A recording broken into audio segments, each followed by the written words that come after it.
Assalamualaikum warahmatullahi wabarakatuh. Halo Sobat Misteri Sunyi Mencekam.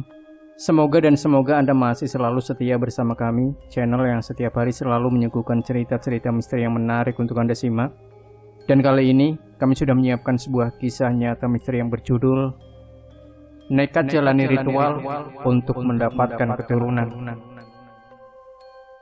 Siluman harimau putih, siluman harimau hitam, atau manusia harimau yang seolah memberikan restu kepada Eko, lelaki yang sudah 10 tahun menikah dengan si kembang desa, Farida, tetapi belum juga dikaruniai keturunan itu. Entah siapa yang salah, yang pasti walau telah berobat pada 4 orang dokter, bahkan pada puluhan orang pintar, namun hasilnya tetap saja tidak ada. Ketika frustasi mulai merayapi hatinya, di salah satu kafe, Eko bertemu dengan seseorang yang mengaku dapat memberikan jalan agar apa yang selama ini diinginkan dapat terkabul dalam waktu dekat. Kang, sebulan setelah saya ke sana, istri saya langsung mengandung. Demikianlah lelaki yang mengaku bernama Erwin itu. Benarkah? Potong Eko penasaran. Erwin pun langsung menceritakan pengalamannya dan kemudian Eko hanya mengangguk dan sesekali menggaruk-garuk kepalanya yang sebenarnya tidak gatal itu. Tidak lama kemudian, kembali terdengar suara Erwin. Bagaimana, Kang? Baik, saya setuju. Karena saya dan Farida biar tak lagi jadi pembicaraan orang sekampung, kata Eko dengan suara mantap. Setelah itu mereka pun menentukan harinya. Kedua orang yang baru saja bertemu itu langsung berpisah dan kembali ke rumah masing-masing. Sepanjang jalan Eko hanya tersenyum kecil yang wajahnya tampak bahagia dan hatinya selalu berkata, semoga Mbah Marijan sang penunggu beringin tua itu bersedia menolongku. Dan benar, pada suatu hari yang telah ditentukan, Eko melihat Erwin berdiri di samping mobilnya di pinggir jalan raya itu. Eko langsung menghampiri dan memeluk Erwin dengan erat sebagai sahabat lama yang beberapa tahun tak pernah bertemu. Silahkan naik. Jangan sungkan, kata Erwin sambil membuka pintu mobilnya.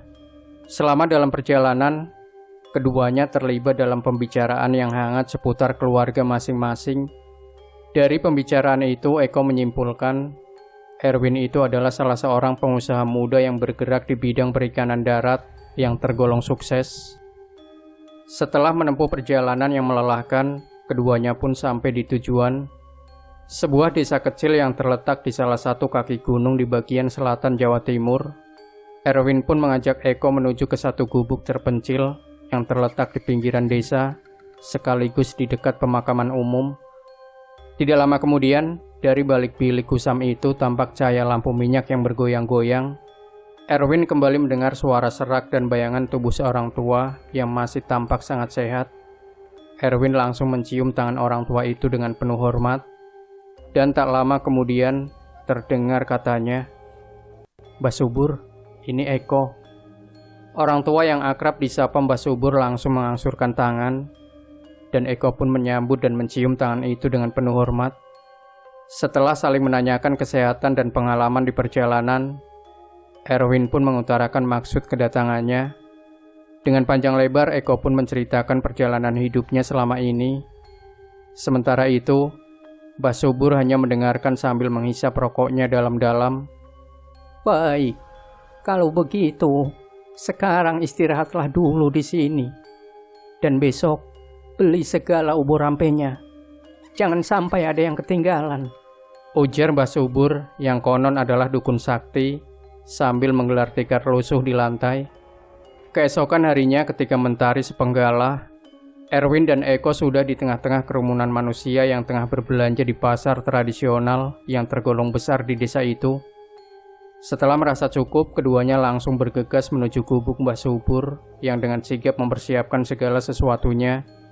Dan beberapa jam kemudian, tampak senyum menguar dari mulut Mbah Subur.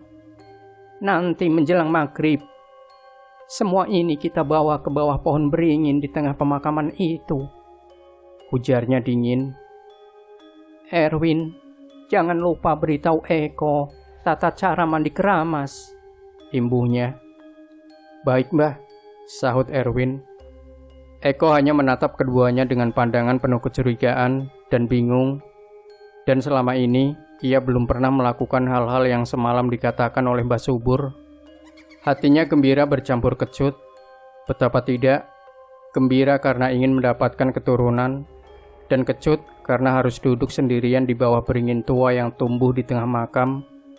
Malam itu bertepatan dengan bulan purnama penuh dan hari yang dipandang keramat, Jumat Kliwon. Tampak 3 tubuh manusia yang berjalan dengan hati-hati di antara nisan yang berserak. Cahaya bulan purnama seolah menerangi langkah ketiganya, dan beberapa waktu kemudian, setelah menata ubur rampe yang kebanyakan berupa daging mentah yang diberi bumbu tertentu, kembang 3 macam, sirih lengkap, kelapa hijau dan banyak lagi yang lainnya, tampak Mbah Subur membakar sabut kelapa yang sebelumnya telah disirami minyak tanah.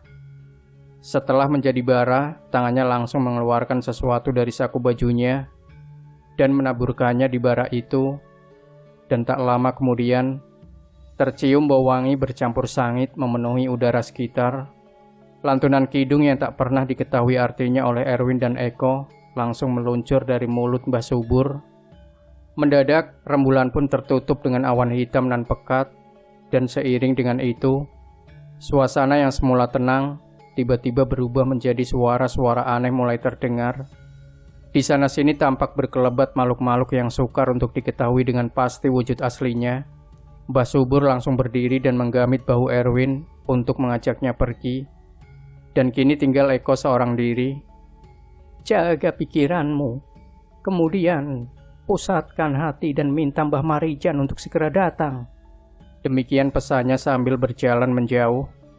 Eko hanya mengangguk, tapi apa daya, keinginannya untuk mendapatkan anak agaknya telah berhasil menyingkirkan segala ketakutannya.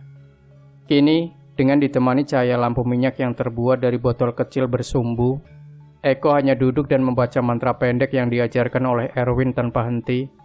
Berbagai godaan yang menakutkan, mulai dari kemunculan jerangkong, banaspati, bahkan misteri penampakan kuntilanak cantik yang menggiurkan, tak berhasil mengganggu konsentrasinya.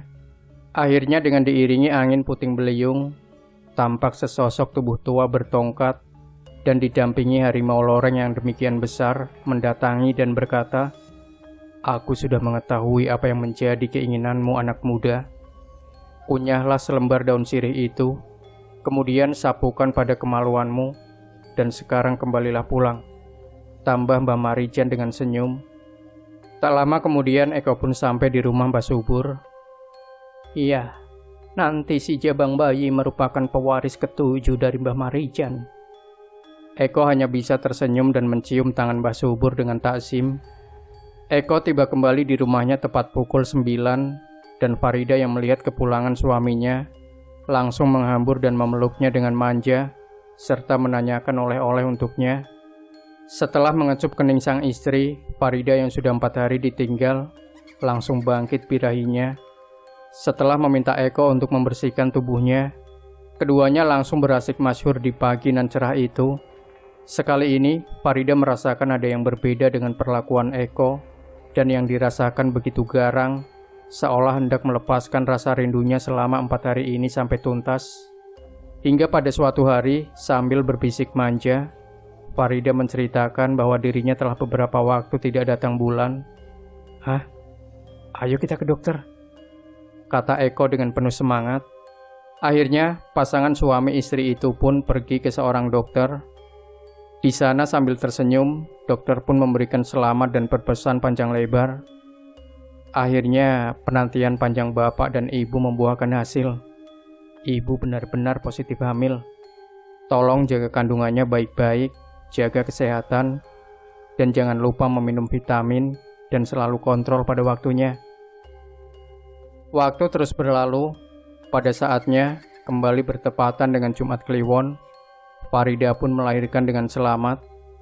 Eko yang begitu gembira langsung menggendong sang bayi yang diberi nama Herman Firmansyah itu. Tak ada yang berbeda dengan yang lain. Dalam keseharian, Herman juga bermain-main dengan anak-anak yang sebaya dengannya. Malahan boleh dikata, Herman adalah sosok anak yang banyak memiliki sahabat. Selain mau berbagi dengan sesama, ia juga dikenal sebagai anak yang ringan tangan. Keanehan baru terlihat ketika dia duduk di bangku kelas 3 SMP. Ketika itu mereka baru saja kembali dari alun-alun untuk berolahraga. Di tengah perjalanan, ada beberapa pelajar SMK yang menggoda, bahkan menarik tangan teman perempuannya. Melihat itu, Herman langsung mendekat dan menegurnya. "Bang, jangan begitu dong." "Mau apa kamu?" kata yang ditegur sambil memukul kepala Herman. Herman berkelit. Ia sama sekali tidak membalas, hanya berkelit, dan terus berkelit. Melihat itu, ketiga pelajar SMK yang semula menonton menjadi marah. Tanpa dikomando, mereka langsung mengeroyok Herman. Ketika salah seorang dari mereka mencabut celurit, tiba-tiba dari mulut Herman terdengar geraman, dan kelima jari tangannya pun menekuk membentuk cakar. Seiring dengan suara grrrr yang keluar dari mulut Herman, tubuhnya pun langsung menerjang keempat orang yang ada di depannya. Tangannya bergerak kian kemari bak seekor harimau sedang berkelahi. Dan benar, baju keempat anak itu langsung terkoyak. Bahkan tubuh mereka pun mulai terasa perih karena tergores oleh kuku Herman. Karena yakin tak mungkin bisa mengalahkan Herman, akhirnya keempat anak itu pun melarikan diri dengan wajah penuh ketakutan. Dan sejak itu, Herman pun menjadi sosok yang paling disegani di sekolah maupun tempat ia tinggal. Beruntung, sanjungan dan pujian tak membuat Herman jadi besar kepala. Ia bahkan semakin pendiam. Boleh dikata, waktunya selalu dihabiskan untuk belajar bersama-sama dengan para sahabatnya. Dan hasilnya pun berbuah, semua berhasil lulus dalam ujian dengan nilai yang tinggi. Waktu terus berlalu, dan pada akhirnya setelah lepas kuliah, Herman pun mewarisi usaha ayahnya. Dan di tangan Herman, perusahaan hasil bumi yang semula kecil itu berkembang dengan pesat. Eko dan Farida merasa bersyukur karena walau anak semata wayang, tetapi Herman bukanlah sosok yang manja. Peristiwa yang mengerikan pun kembali terjadi ketika keluarga ini tengah menghabiskan waktu liburannya di pedesaan sambil mengawasi panen yang sedang berjalan. Pada malam harinya, rumah itu didatangi sekitar 7 orang perampok. Ada yang membawa senjata tajam, ada juga yang membawa senjata api. Setelah berhasil melumpuhkan penjaga malam, ketujuhnya langsung masuk ke kamar tidur. Dan kemudian dalam waktu singkat, Eko dan Farida yang sudah berumur itu berhasil mereka lumpuhkan. Ketika mereka tengah asik mengumpulkan berbagai jenis logam mulia yang dikenakan Farida dan uang di lemari pakaian, tiba-tiba terdengar geraman yang memekakkan telinga, disertai melesatnya sesosok tubuh sembari mengayunkan tangan ke sana kemari. Aduh, ampun. Hanya itu yang terdengar. Dan tak lama kemudian, tampak 2 perampok yang sedang menjaga Farida dan Eko terpental dengan wajah dipenuhi luka yang menganga. Sementara, karena tak menyangka mendapatkan serangan, ketiga perampok yang sedang membongkar lemari sesaat terdiam. Salah satu yang tersadar lebih cepat langsung mencabut pistol dan mengarahkannya ke Herman. Tetapi apa yang terjadi? Yang terdengar hanyalah suara klik beberapa kali, tetapi tak ada sebutir peluru pun yang muntah dari moncong pistol itu. Herman pun kembali beraksi. Dalam satu gerakan, tubuhnya kembali melenting dan tangannya mengibas ke kanan dan ke kiri. Dan kembali terdengar suara mengaduh yang tak tertahankan. Ketujuh perampok itu langsung saja melarikan diri. Sekali ini Herman yang sangat marah karena melihat kedua orang tuanya yang ketakutan langsung mengejar mereka. Lompatannya benar-benar mengagumkan, mirip seekor harimau jantan yang sedang mengejar mangsanya di hutan. Dan yang berlari paling depan berhasil disergapnya. Dengan geraman yang menakutkan, tangan Herman kembali bergerak menyilang, dan lolongan kesakitan pun terdengar. Sang perampok mati dengan tubuh yang mengenaskan yang penuh dengan cabikan. Paginya, semua penduduk kampung hanya bisa menggeleng-gelengkan kepala sambil berkata, ternyata masih ada harimau di kampung kita. Mendengar itu, dengan hati-hati Eko pun menceritakan keadaan yang sebenarnya kepada Farida. Dan Farida hanya tertunduk, sebab ia tak merasa selama ini anak yang dikandungnya adalah salah satu pewaris ilmu siluman harimau. Demikian Sobat Misteri Sunyi Mencekam.